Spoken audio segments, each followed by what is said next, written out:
எல்லாருக்கும் வணக்கங்க. மண்ணுக்கடியில் விளையிற கிழங்குலையே சத்தான கிழங்கு அப்படின்னா அது இந்த பனங்கிழங்கு மட்டும்தானுங்க.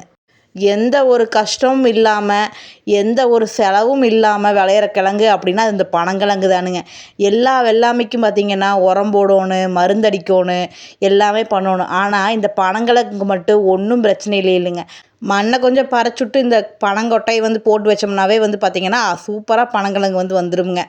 மண் மட்டும் கொஞ்சம் இறுகிற மண்ணாக இல்லாமல் பொது பொதுப்பான மண்ணாக இருக்கணுங்க. அதாவது லூஸ் மண்ணாக இருந்ததுன்னா நமக்கு ஈஸியாக பனங்கிழங்கு நல்லா உழுகுங்க.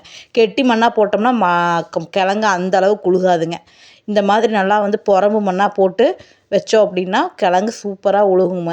இது எல்லாருனாலையும் விளைவிக்க முடியலனாலுமே ரொம்ப கம்மியான விலைக்கே பார்த்திங்கன்னா வெளியில் கிடைக்கி.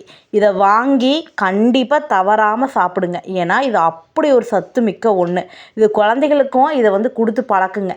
இந்த மாதிரி பாரம்பரியமான உணவுகளை குழந்தைகளுக்கு அறிமுகப்படுத்துறதும் கொடுக்குறதும் அப்படிங்கிறது ரொம்ப அவசியமான ஒன்று. இல்லை அப்படின்னா கொஞ்ச நாள் போனால் இதெல்லாம் என்னன்னே அவங்களுக்கு தெரியாமல் போயிருமுங்க.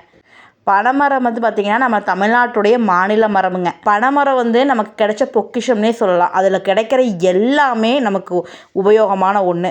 உங்களால் பனை விதைகளை விதைக்க முடிஞ்சுது அப்படின்னா தயவு செஞ்சு விதைச்சி வைங்க. நம்ம வருங்கால சந்ததிக்கு கண்டிப்பாக பனைமரம் அப்படிங்கிறது அத்தியாவசியமான ஒன்று.